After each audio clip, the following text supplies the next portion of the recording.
One say I'm with apostle, one say I'm with prophetess. One say I like them, but I don't like them. And we all supposed to be one. One body and many members. The common thing, amen, among us when we're not growing spiritually is still to act fleshly. Primary indicator of that when there's divisions among us. Amen. Amen. I want to talk to you this morning on the topic of indicators. Indicators of immaturity. Indicators of immaturity. You may be seated in the presence of the Lord. This is going to be good, y'all. Amen. Tell me, Mom, they sound good, man. Indicators. Indicators of immaturity. There are always, somebody say indicators. There are always indicators when something is going wrong. When a person gets sick or go to the hospital, before that happen, they always have an indicator that something not functioning right. Heard a young man say, young man was in the hospital. He had several mild heart attacks, but it wasn't that bad. It wasn't something that happened, but it was unusual. You know, all he would do was drink him a little water. You know, the pain would go away and keep on going. But those several mild heart attacks added up to become one major heart attack, and it set him back for a little while. Amen. But he had indicators. I've seen, amen, families break up. Husbands and wives separate. Amen. Because, amen, they start with small arguments and they start, amen, having disagreements. But they don't settle the issues. They keep sweeping them under the rug and they say it's not that bad. But we know the Bible said that it is the little foxes that destroy the vine. And those little indicators, those small indicators, amen, if they're not taken care of, they go always into something bigger. Tell your neighbor they're always indicators. Amen. When you're around somebody, amen, they continue to get on your nerve and you don't ever deal with that person. You just act like it's not good. But all of a sudden one day you go off, what we call going off. We get a loose tongue, amen. We might say some stuff we normally wouldn't say. But before you say stuff that you normally would say, there are always indicators that something is about to happen. I don't know about you, amen, but there's been times in my life when I used to, exercise real hard and run and get a little faint. Just keep on going. One time I was running and my body was overheating, but I still felt strong. But I started seeing these little flashes. While I was running, every now and then I see a little flash. Some people call them stars, amen. But because my leg was still moving, I kept going. But I had indicators that, amen, if I keep on going, I'm going to pass out. Just like a car, the engine light come on and say, the temperature light start flashing. You can keep on driving, but there's an indicator something is about to happen. And if you keep going, you're going to mess something up. And so when I was a young soldier, man, in the army, I had an indicator that I was overheating, but I kept running because I felt good. But by the time I got to the finish line, all the little fluids I had left, just like a car, when the radiator overheats, it explodes, steam coming out, all my steam started coming out. Which really wasn't steam, it was a little bit of liquid I had in me, but I was overheating. They had to take me real emergency and cool me down with water, spraying water over me. But before all that happened, I had an indicator. Tell your neighbor, say it's not nice, it's not good to ignore indicators. When you have issues in your life, I know y'all want me to rush and get there, but this is going to take a couple of weeks to do this. Amen. When you have issues in your life and stuff is going wrong, I want to let you know that stuff is not simply just going to go away. And when you see an indicator, if you don't take care of that thing, when you first see the indicator, indicators multiply. You might start with one pain or one backbiting or whatever the case is, but if you don't do anything with it, it begins to multiply. And if you don't take care of it, something is going to happen. I don't know how many of you use social media. I know everybody that got Facebook or Instagram or Tango or all the other stuff. It's got all kind of stuff out there. Django. All this stuff, but every time you do something and somebody pop on your page and say something to you and they say something out of the way, that's an indicator there's something wrong about to happen. When we don't address indicators, they don't get better. They always get worse. So today we're talking about indicators of immaturity. Talking about as believers, And I said last week, we were talking about, amen, growing in the grace of God. We were talking about, amen, that growth starts at the new birth. When I'm born again, growth starts. But for me to mature, that's not on God, that's on me. And when we don't grow, it's nobody's fault but ours. If you got bad health, it's nobody's fault but yours.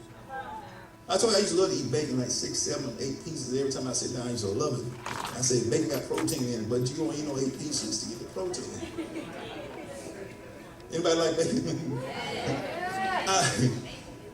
And I had to start, I mean, you know, people look at you because you're slim, like eat healthy, but there's sometimes that slim people got high blood pressure. Messed up because they have indicators that something is going on, but they don't address the indicators. And so, man, we've been teaching on spiritual growth for the past few weeks. We've been talking about growing in the grace of God. Amen. We concluded, amen, that the grace of God is a supernatural ability of God that empowers us to live in a way that pleases God and help us to serve him acceptably. That means once we get born again, there's an empowerment that comes upon us. As born again believers, God downloads something in us, amen, that enables us, if we utilize it, to grow. Years in church, how long I've been in church is not an indicator that I've grown. A lot of people have been in the church, even in this church, a word teaching church, a Bible-based church. A lot of people here, but they're not growing. They're having indicators that they're not growing. We're going to share some of those indicators this morning. And some of you say, well, I speak in tongues, I tithe, I fast. But are you really growing? Tell your neighbor, say, neighbor, my assignment is to help you grow. Now, I don't know how they're going to do that. You might get on their nerve a lot. You might be the one that irritates them emotionally. But, amen, even though you're irritant to me, amen, my response to you tells if I'm maturing. Y'all looking at me real funny. Just because I can get along with you, that don't mean that I'm mature. It don't take maturity for me and Elder Russell to get along because we like each other. Maturity, it comes in, amen, when I can't stand him, but we got to work together for the sake of the kingdom. It's no longer about him or no longer about me, but it's about the kingdom assignment. It takes maturity. And the indicator of immaturity, when I just cut it off, I can't do it because I don't like you. Growing in the grace of God, the supernatural ability of God, not my own ability, it's God's ability, amen, downloading with my ability that enables me to live in a way that pleases him. Ask your neighbor, say, are you pleasing God? Y'all are real quiet today. I must be saying something wrong. Amen. Maturity. We said that maturity is doing what I need to do. Do what? Doing what I need to do before I do what I want to do. I need to grow up. Tell your neighbor, you need to grow up. Before you act grown. Say it again. Say, you need to grow up. It's going to be real tight today. Before you act grown. There's some people that act grown, but they ain't grown up. Let me have to change mics again. Amen. Some people act grown or do grown folk stuff, but they ain't mature. You ever seen people that, you know, folks got children? And because they got children, they say, I got a child, I'm grown too, but they just immature as a child.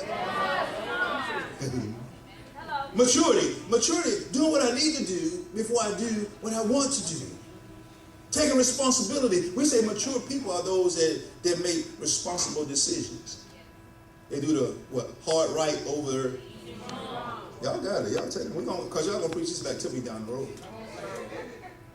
And so maturity also is the state of being mature, or it means full development or a perfected condition.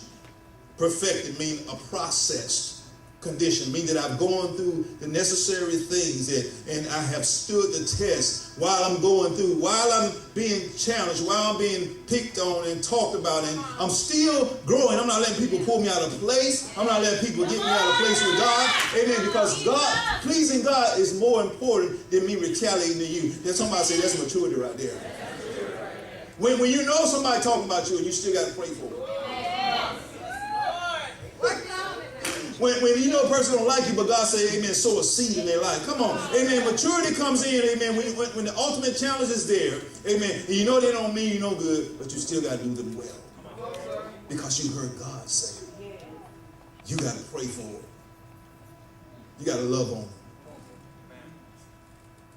Y'all still with me? The Bible tells us, I think it's in Isaiah 1:19 says, better to obey than to sacrifice. Meaning it's better to obey God than to push obedience to the side. Amen. It's better to do what God has said to do before I do what I want to do. And so we're talking about indicators of immaturity. You know, as we get born again, once we're born again, we're spiritual infants. Everybody say infants. Now, I'm having this great experience right now in my house. Amen. I got a newborn baby girl. She changes the whole atmosphere. See, I'm getting bubbly thinking about her right now. She changes the whole atmosphere. When I come in the room, she can be with her mom, and I can start saying something, and she hear my voice. She start looking around because she know Papa's voice. Come on, somebody. Newborn baby. And I remember when the boys were small, when they would hear us come in the house, they would respond to the voice, say they did something to you. Come on, sir. But over the process of time, I have a 4-year-old, 2, 3-year-olds, amen, and I got this newborn babe that's born. There ought to be a difference in response to things from the 4-year-old to the 4-week-old. There ought to be some difference in them. But when they all are small, they all want attention. They all need to be handed over, need to be taken care of. We wake up in the middle of the night and go and check. Come on, man. We applaud small accomplishments when they do a little walk or they do a little gurgle sound. Ooh, she said something. She ain't saying that. She just making baby noises. But we say that she's saying something. But as they get older, as they start to grow, the things that they once did when they were arm babies to walking babies, an arm baby or a crawling baby could pull something off the table. And you just take it away from them and put them to the side. But a walking baby, they pull it off the table. You pop one hand and say, you know that.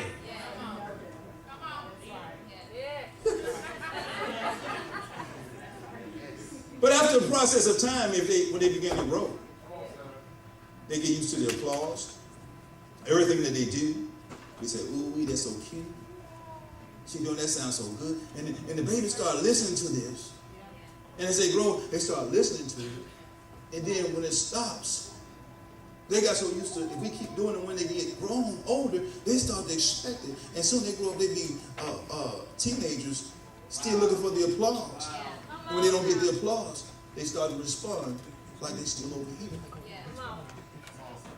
In the church, when we get born again, because everything that we do, we're excited about God. Amen. We see what God is doing in our life, and we're excited about the things of God. And every time somebody do something good, we say, man, that brother doing good. He just got saved. He on fire for God. But every time they start doing something good, but when we stop applauding, and they get used to the applause, they start looking back, and they start wondering if I'm doing something wrong. Because they respond to the applause rather than to hearing God. If we start listening to people, just as people raise you up, they'll tear you back down. So in order to grow, amen, in order to grow, our relationship with God has to be personal. Write this down. Write this down. Say, my relationship must be personal. Yes, I have a preacher, and he does a well job. He does pretty good. Y'all got a pretty good preacher. He does all right, but when he don't pamper me, do you still love me? When you don't applaud me, am I still growing? Spiritual infants. Let's talk about that for a moment. Just like newborn babies, spiritual infants crave attention. They crave. Y'all know what crave means, right? Some of y'all crave some collard greens and chicken right now, but spiritual infants crave attention. They like to be pampered. Some of y'all gonna get mad. Because some of y'all got titles and still got infant mentality. They just have the tendency, just like a newborn, a natural newborn, a spiritual newborn have tendency to desire attention. Now, my question to you, amen, can you function when no one is recognizing you? Y'all gonna be all right? They want special attention at weird times. Spiritual infants. They want to be recognized. Everything that they do.